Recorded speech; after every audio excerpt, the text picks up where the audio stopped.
What God did Einstein believe in?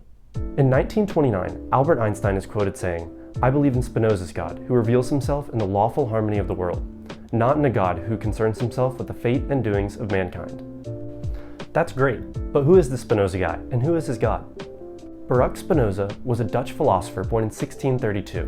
He's widely considered one of the first secular philosophers, a rationalist, and an early figure in the Enlightenment. His masterwork is the treatise Ethics, which lays out his thoughts on God and the universe through the method of Euclid, which roughly translates to really hard to understand. The book begins with definitions and axioms, which all build upon one another in an attempt to derive eternal truths. This video will go over the first part of Ethics, which is titled Of God.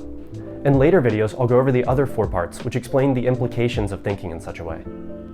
All of this is rather complex, but I've spent a ton of time reading the book and putting this together for you guys to make it as easy to understand as possible, so it would really mean a lot if you guys could like and subscribe. Alright, so enough wasting time, let's get right into it. Spinoza says that everything that exists is either a substance or a mode, but what do those words even mean?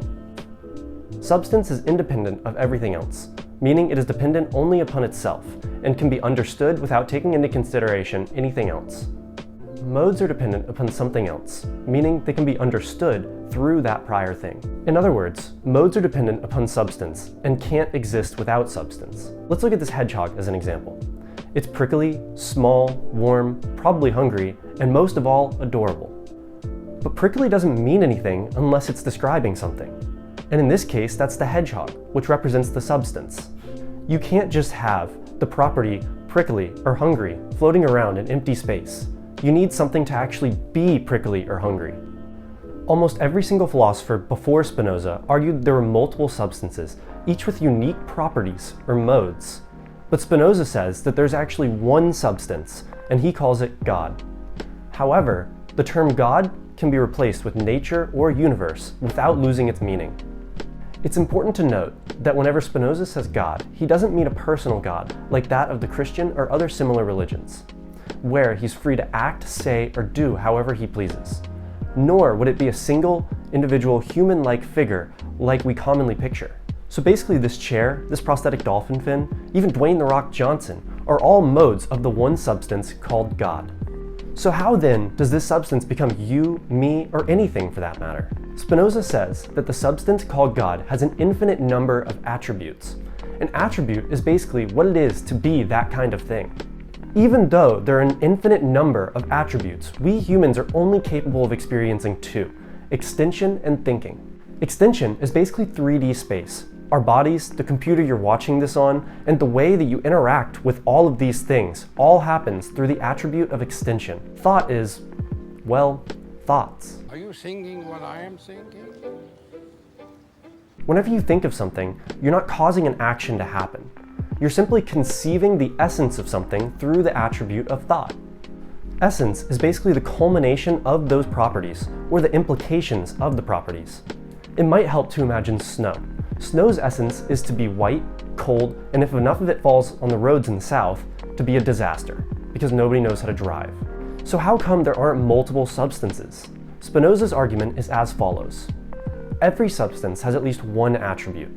This is by definition alone, and it makes sense to think about. If it didn't have at least one, how would it be perceived? What would it be? 2 substances can't share the same nature or attribute. We are not identical twins. Oh no? No. A substance's nature is either to exist or not to exist, and it's impossible to even imagine a substance that doesn't exist, or really anything for that matter. So with that being said, the 2 substances would have to differ in attributes. God has infinite attributes, of which we humans are able to perceive thinking and extension.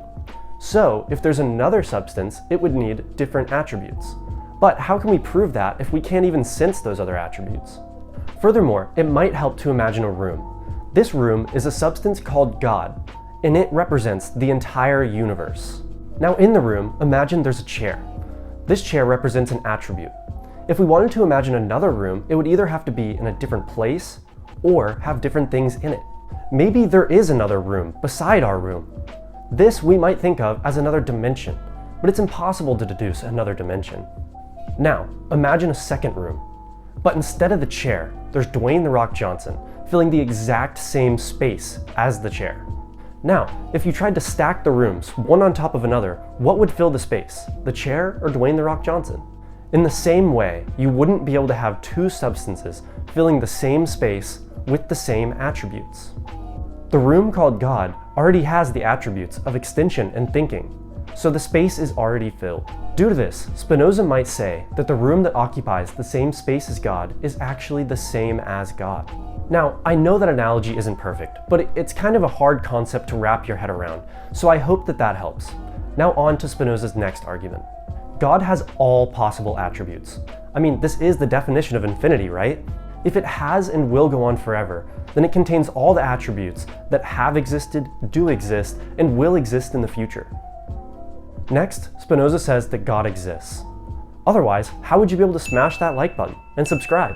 But you can, and hopefully you will. Now you might be thinking, this is not a perfect argument.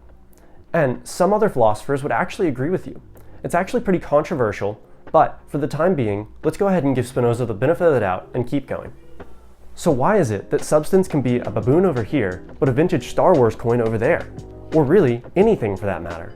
All the things that we see and interact with are all finite modes of God, or in other words, properties of God. Spinoza says that the greater something's essence is, the greater the number of properties that can follow from it. Take a triangle, for instance. A triangle's essence is to have three sides and its interior angles to add up to 180 degrees. The properties that follow from something being a triangle are finite. Since God is the greatest possible essence, he has infinite attributes and infinite properties can follow from him. To help you put all of this terminology together, take this picture for example.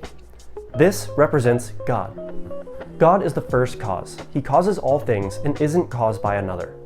Everything that is follows from God. He doesn't choose what to create. He is the thing that he creates and couldn't be anything else.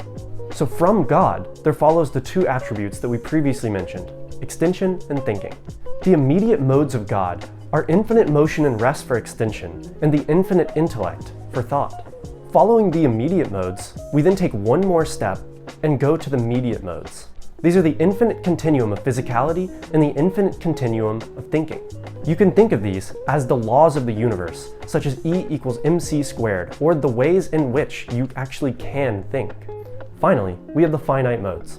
See, there's Dwayne "The Rock" Johnson right there. What a guy. But to get to these finite things, there's a long list of causes.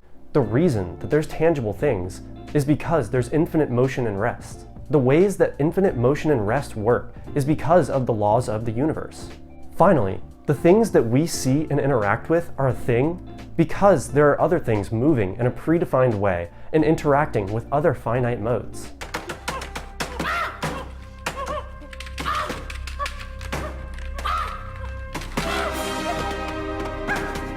Let's say your computer was assembled in China. But before it could be assembled, you needed the pieces to make it. And where did those pieces come from?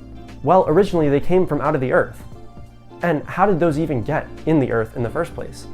Well, at some point, a star exploded. And before that star exploded, another star exploded.